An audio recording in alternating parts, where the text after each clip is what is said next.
wabarakatuh. Halo teman-teman semua, bagaimana kabar kalian? Semoga selalu dalam keadaan sehat dan penuh semangat. Saya Elanur Halija dari Program Studi Sosiologi 2024 kelas G.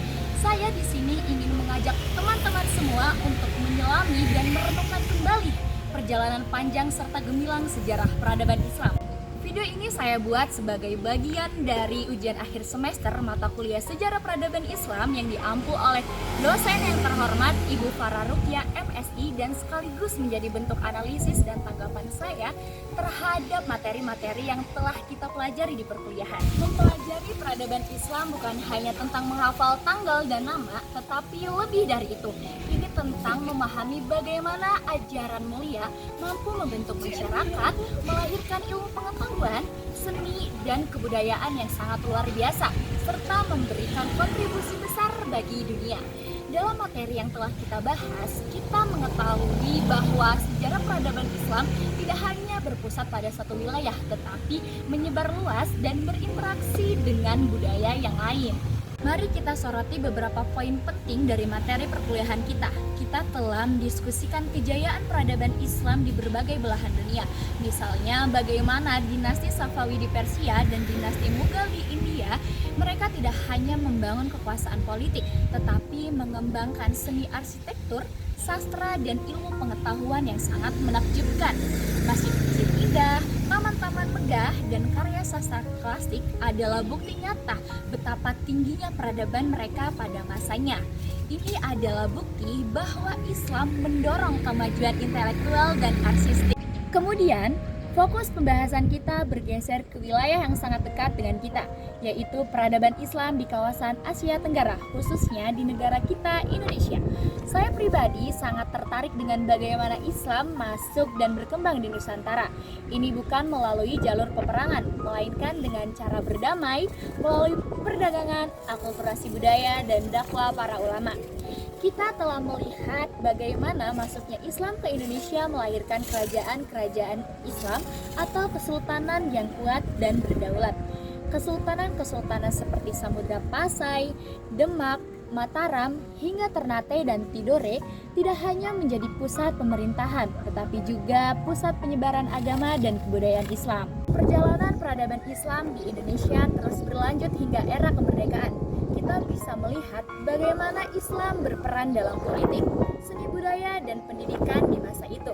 Bahkan hingga Orde Lama, Orde Baru, dan Reformasi, Islam selalu memiliki peran signifikan dan dinamika sosial dan politik bangsa.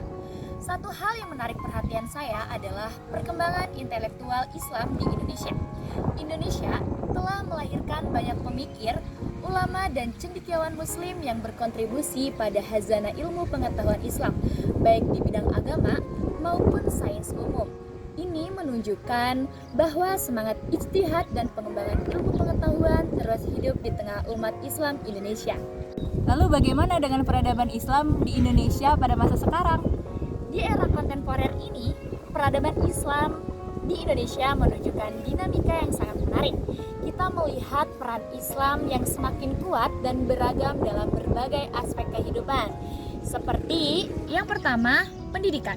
Lembaga pendidikan Islam mulai dari pesantren modern, madrasah, hingga universitas Islam terus berkembang dan menjadi pusat keunggulan dalam melahirkan generasi muslim yang kompeten di berbagai bidang ilmu baik agama maupun umum. Yang kedua, ekonomi syariah. Ekonomi dan keuangan syariah semakin bertumbuh pesat.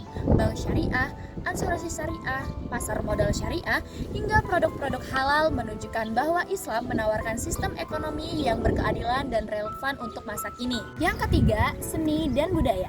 Ekspresi seni dan budaya Islam terus berinovasi. Musik religi, film Islami, fashion muslim, hingga arsitektur masjid modern menunjukkan kreativitas muslim Indonesia dalam memadukan nilai-nilai Islam dengan kekayaan budaya lokal dan global. Yang keempat, teknologi dan digital. Umat Islam di Indonesia juga memanfaatkan teknologi dan platform digital untuk dakwah, pendidikan, dan pengembangan komunitas. Banyak aplikasi Islam, konten dakwah digital, dan komunitas daring yang menunjukkan adaptasi Islam di era digital. Terakhir adalah peran sosial dan politik. Organisasi-organisasi kemasyarakatan Islam seperti NU dan Muhammadiyah terus berperan aktif dalam menjaga kerukunan, mempromosikan moderasi beragama, serta berkontribusi dalam pembangunan bangsa. Peran politik Islam pun terus hadir dalam dinamika demokrasi di Indonesia, mengusung nilai-nilai keislaman dan keindonesiaan. Ini semua menunjukkan bahwa peradaban Islam di Indonesia tidak berhenti di masa lalu, melainkan terus berkembang dan beradaptasi menjadi bagian integral dari identitas bangsa Indonesia yang majemuk. Dari keseluruhan materi ini, saya melihat beberapa poin penting yang bisa kita tarik sebagai generasi penerus. Yang pertama, fleksibilitas dan akulturasi. Islam mampu beradaptasi dan berakulturasi dengan budaya lokal tanpa kehilangan esensinya.